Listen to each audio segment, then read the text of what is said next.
ফিরে এলাম বিরতির পর। রাম মন্দির উদ্বোধনে যেখানে দেশ জুড়ে হাজার হাজার বড়ি তারকা থেকে শুরু করে ক্রিকেটার, রাজনীতিবিদ থেকে শুরু করে বিদেশের মানুষকে আমন্ত্রণ জানানো হয়েছে, সেই জায়গায় শঙ্করাচার্যরা যাচ্ছেন না উদ্বোধনে। যে খবর ইতিমধ্যে উঠে এসেছে নিউজ ভ্যানগার্ডের কাছে, কার্যত ধর্ম শাস্তির বিরুদ্ধে না যাওয়ার কারণেই তারা যাচ্ছেন না বলে খবর। বিস্ফোরক দাবি করলেন পুরীর শঙ্করাচার্য। আরো একবার জানিয়ে রাখি, রাম মন্দির উদ্বোধন 22 জানুয়ারি, গোটা দেশ জুড়ে তার প্রস্তুতি, রাজ্যেও সেই ছবি পরিলক্ষিত। আজকে প্রচার কর্মসূচি হাতে নেওয়া হয়েছে রাজ্যের হিন্দু ধর্মাবলম্বীদের পক্ষ থেকে। অন্যদিকে রাম মন্দির উদ্বোধনে যাচ্ছেন না শঙ্করাচার্য, বিস্ফোরক দাবি তুলেছেন ধর্ম শান্তির বিরুদ্ধে না যাওয়ার কারণেই এই কার্যত তার বক্তব্য বলে উঠে আসছে। নিউজ ভ্যানগার্ডকে একেবারে এক্সক্লুসিভ কি জানিয়েছেন শঙ্করাচার্য, শুনুন। राष्ट्रीय मर्यादा का पालन करते हुए सब काम होना चाहिए। और राम जी सेकुलर नहीं है, शास्त्रीय पक्ष का ध्यान रखते हुए शास्त्र सम्मत विधा से ही प्रतिष्ठा होनी चाहिए और पूजन का भी क्रम होना चाहिए। अन्यथा देवता का जो तेज है तिरोहित हो जाता है और वह तिरोहित हो जाने पर डाकिनी शाकिनी भूत प्रेत पिशाच अर्चा विग्रह या मूर्ति में प्रविष्ट हो जाते हैं, पूरे क्षेत्र को तहस नहस कर देते हैं। इसलिए शास्त्रीय विधा से ही सब काम होना चाहिए। महाराज जी आप जाएंगे क्या? जैसा नहीं, मैं तो नहीं जाऊंगा। अयोध्या तो जाता रहता हूँ, जाता रहूंगा, लेकिन उस कार्यक्रम में मैं सम्मिलित नहीं हूँ। सम्मिलित होने का कोई कारण? कारण कुछ नहीं, हमारे पास निमंत्रण आया था कि एक व्यक्ति साथ ला सकते। इसी को लेकर के क्या है?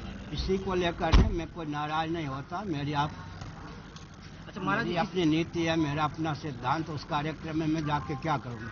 महाराज जी, इससे जो संत समाज है या जो सनातन धर्मी है, इनमें कोई मनमुटाव तो नहीं होगा कि आप नहीं जा रहे हैं, धर्मगुरु नहीं पहुंच रहे हैं इस कार्यक्रम में? धर्मगुरु नहीं पहुंच रहे हैं तो सबको पता ही है। कार्यक्रम जो है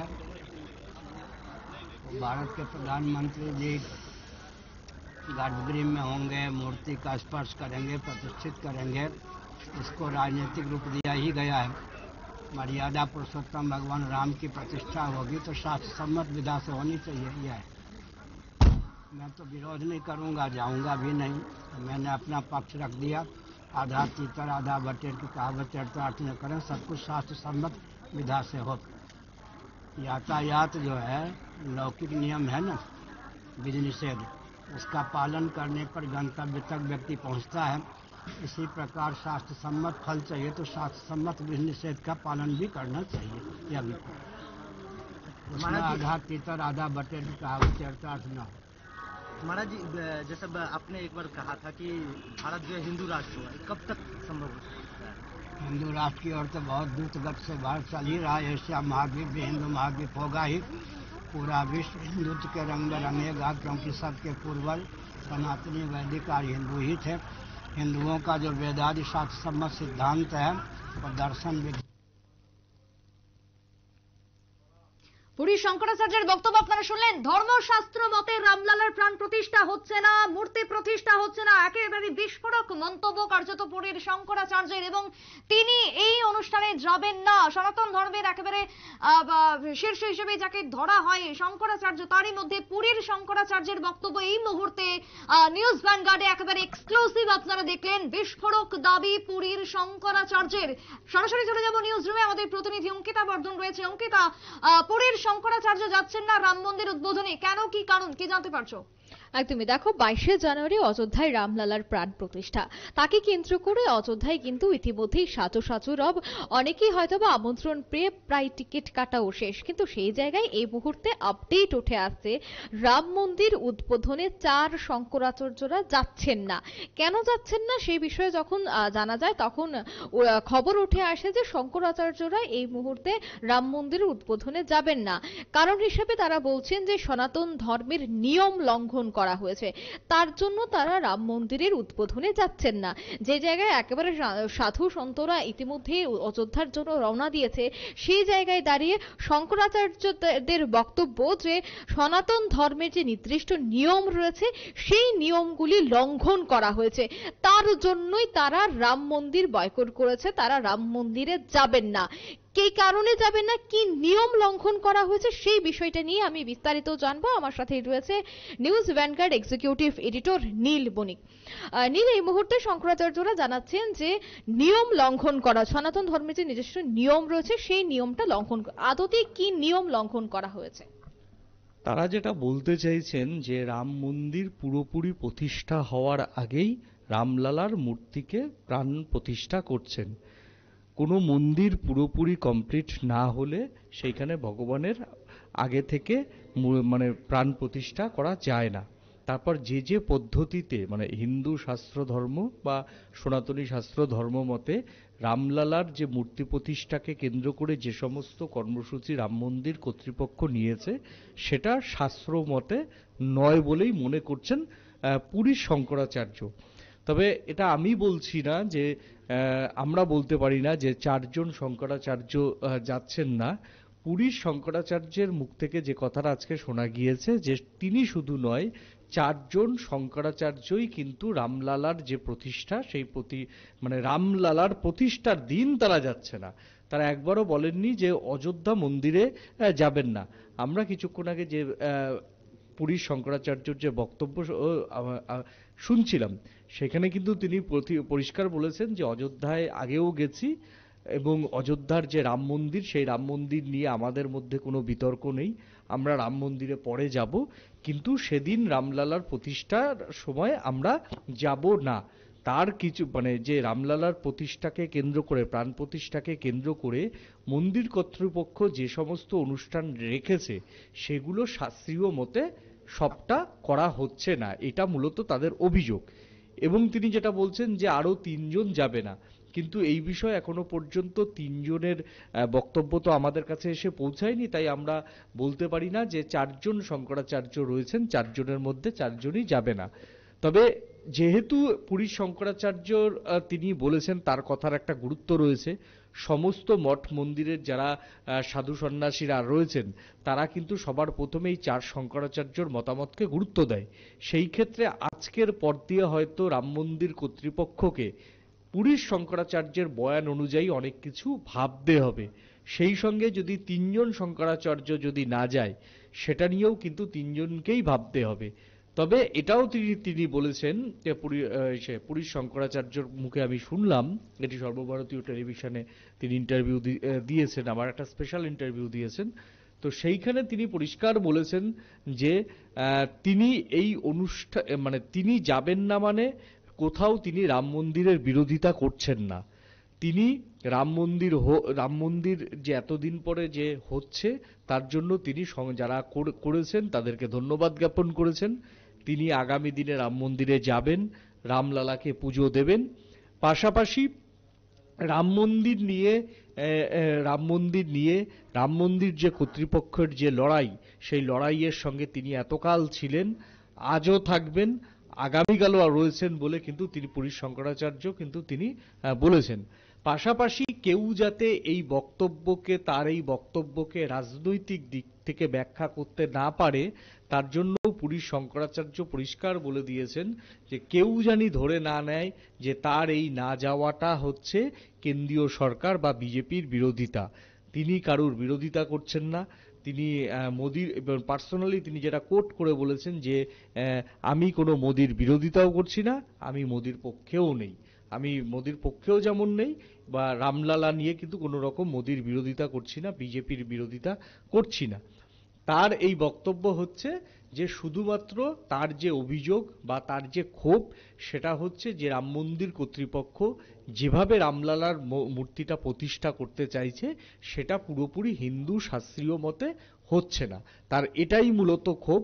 এবং 3 জন যে শঙ্করাচার্য, তোমাকে এইটুকু বলতে পারি যে 3 জন শঙ্করাচার্যর মধ্যেই কিন্তু এই ক্ষোভটা রয়েছে এবং সেইটা কার্যত এবার মন্দির কর্তৃপক্ষকে বুঝতে হবে। মন্দির কর্তৃপক্ষের যেটা সমস্যা, এতজন ভিভিআইপি আসছে, তার মধ্যে সমস্তটা করতে হবে। এবং যেখানে দেশ বিদেশের ভিভিআইপিরা আসবে, প্রধানমন্ত্রী থাকবেন, রাষ্ট্রপতি থাকবেন, তার কিছু প্রোটোকল থাকে। সেই প্রোটোকল অনুযায়ী মন্দির কর্তৃপক্ষকে কিছু কর্মসূচি বাদ দিতে হচ্ছে। পাশাপাশি হয়তো যেটা মানে যতটা বুঝতে পারছি, শঙ্করাচার্য বা অন্যান্য যারা ঋষি মুনিরা রয়েছেন তাদের যে আপত্তির কথা, যে তারা যেটা বলতে চাইছেন যে মন্দিরের যে মানে মূল যে দরজা, সেই দরজার পর কেউ আর চটি পরে প্রবেশ করতে পারে না। সেই ক্ষেত্রে হয়তো প্রধানমন্ত্রী বা অন্যান্য জায়গার যে সিকিউরিটিরা থাকবে তাদের মধ্যে অনেকে হয়তো জুতো না পরলেও এক ধরনের বিশেষ যে কাপড়ের জুতো সেটা হয়তো তারা ব্যবহার করবে, কারণ সেটা প্রোটোকল অনুযায়ী। এবং এই ক্ষেত্রে সবচেয়ে মজার বিষয় হচ্ছে, আমি জানি না এখন এসপিজি কি করবে, কারণ এসপিজি সেই হিসেবে কোনো এখনো পর্যন্ত তারা বয়ান দেয়নি, যে যে সিকিউরিটি সিস্টেম তো কোনো ধর্মীয় মতে চলবে না, কোনো আবেগ চলবে না, তাদের নিজস্ব যে প্রোটোকল সেই প্রোটোকল অনুযায়ী চলবে। সেই জায়গাতে এসপিজির যারা, তারা কিন্তু শু ছাড়া কোথাও কিন্তু যেতেই পারেন না। এখন মন্দিরের মতো পবিত্র জায়গায় তারা যদি শু পড়ে যায়, সেটা কিন্তু যারা ধার্মিক মানুষ তাদের কাছে একটা আপত্তি প্রথম থেকেই থাকবে।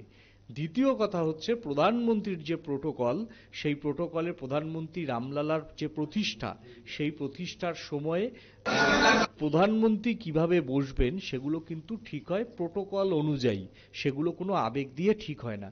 এবার হতে পারে রামলালার যেভাবে যেখান থেকে প্রতিষ্ঠা হবে, এখন প্রধানমন্ত্রীকে কোন কোণে বসানো হবে, কিভাবে বসবেন, সেগুলো তো প্রধানমন্ত্রীর প্রোটোকল অনুযায়ী হবে। হিন্দু শাস্ত্র মতো সবটা করা সম্ভব হবে না, কারণ প্রধানমন্ত্রীর নিরাপত্তা, রাষ্ট্রপতির নিরাপত্তা, অন্যান্য বিদেশি যারা রাষ্ট্রনায়করা আসবে তাদের নিরাপত্তায়, সেই জায়গাগুলিতে এই সমস্ত প্রোটোকল মানা হচ্ছে না বলে, প্রোটোকল অনুযায়ী যখন চলতে হবে তখন অনেক প্রোটোকল হয়তো মানা মানে অনেক প্রোটোকল হয়তো ধর্মীয় মতে হবে না।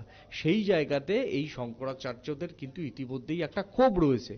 শঙ্করাচার্য আরেকটা বক্তব্য রেখেছেন যে এখনো আরো 2 বছর লাগবে রাম মন্দির উদ্বোধনে, তবে একেবারে উদ্বোধনের আগে বা কাজ শেষ হবার আগে কেন রামলালাকে প্রতিষ্ঠা করা হচ্ছে, এটা তো হিন্দু শাস্ত্র মতে নেই। হিন্দু শাস্ত্র মতে লেখা রয়েছে যে মন্দির যবে শেষ হবে কাজ, তারপরেই ঠাকুরকে সেখানে বসানো হবে, কিন্তু সেক্ষেত্রে কেন কাজ সম্পন্ন করার আগে রামলালাকে বসানো হচ্ছে? এই বিষয়টাকে কি এবার বিরোধীরা হাতিয়ার করবে, যে 24-এর আগে তাড়াহুড়া করে রাম মন্দিরের উদ্বোধন, সেটাকে বিরোধিতা করছে শঙ্করাচার্যরা? দেখো, পুরীর শঙ্করাচার্য আজকে যে পয়েন্টটা তিনি তুলে ধরলেন, যে রাম মন্দির উদ্বোধনে তাড়াহুড়ো করা হয়েছে, তার এই মন্তব্যের পর বিরোধীদের যে বক্তব্য, সেটা কোথাও একটা প্রতিষ্ঠা হলো, এই বিষয়ে কোনো আর দ্বিমত নেই। কারণ শঙ্করাচার্যরা যখন ধর্মমতে বা ধর্মীয় মতে বলছেন যে কোনো মন্দির পুরোপুরি প্রতিষ্ঠা না করে, নারায়ণশিলা প্রতিষ্ঠা না হয়ে আগে কিভাবে রামলালার মূর্তি প্রতিষ্ঠা হয়, এটাই তো মূলত বলতে চেয়েছেন তিনি। সেই জায়গাতে দাঁড়িয়ে তারা ধার্মিক, তারা ধর্মের একেবারে ধর্মের দিক থেকে তারাই পণ্ডিত, তারা যে মতামতটা দেয় সেই মতামত অনুযায়ী কিন্তু একটা দেশের বৃহত্তর সমাজের, ধর্মীয় সমাজের একটা বৃহত্তর অংশ তাদের মতামত অনুযায়ী চলে।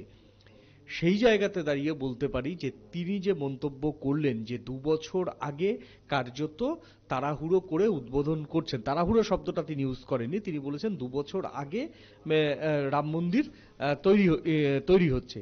সেই জায়গাতে যে তিনি যখন বলছেন 2 বছর, তার মানে বিরোধীরা যে বলছিল যে তাড়াহুড়ো করে শুধুমাত্র 2024 সালে লোকসভার জন্য এই মন্দিরকে প্রতিষ্ঠা করা হচ্ছে, এবং সেটা একটা রাজনৈতিক গিমিক। এবং শঙ্করাচার্যের মন্তব্যের সঙ্গে তাদের মন্তব্যের যে রেশ, সেই রেশ টেনে আগামী দিন থেকে বিরোধীরা যে এই নিয়ে ওভারঅল অ্যাটাকে যাবে, সে কথা কিন্তু বলার অপেক্ষা রাখে না। তবে বিজেপির কাছে একটাই মুখ বাঁচানোর এই মুহূর্তে জায়গা রয়েছে, সেটা হচ্ছে শঙ্করাচার্যের ওই যে বক্তব্যটা, যে আগেও রাম মন্দিরে গেছি, আবারও রাম মন্দিরে যাব, রাম মন্দির নিয়ে আমার মনে কোনো বিতর্ক নেই, রাম মন্দির ওইখানেই আমি চাইছিলাম, ওইখানেই রাম মন্দির হয়েছে, সেই জন্য ধন্যবাদ জানিয়েছেন তিনি সবাইকে। এই জায়গাটাই হচ্ছে বিজেপির কাছে এখন মুখ রক্ষার। এবার 22শে জানুয়ারি রাম মন্দির উদ্বোধন হবে। আগামী এখনো হাতে সময় পাবে মন্দির কর্তৃপক্ষ। যদি শঙ্করাচার্যদের এই কথা ইতিমধ্যেই মন্দির কর্তৃপক্ষের কাছে পৌঁছে গেছে নিশ্চয়ই, তারা হয়তো এবার নতুন করে কিছু সাজাবে কিনা বা তাদের এই যে কর্মসূচি সেই কর্মসূচিতে আদৌ কোনো পরিবর্তন আনবে কিনা সেটা নিয়ে কিন্তু তাদের দুবার এবার ভাবতে হবে। কারণ এইভাবে যদি শঙ্করাচার্যরা যদি যে কথাটা আজকে বলেছিলেন, এরপর যদি কোনো শঙ্করাচার্য গোবলয়ের মাটিতে দাঁড়িয়ে এই রকম আরেকটা স্পিচ দিয়ে দেয়, তাহলে বিজেপির যে প্রচারের আলো সেটা কিন্তু অনেকটাই টেনে নিতে সমর্থ হবে বিরোধীরা।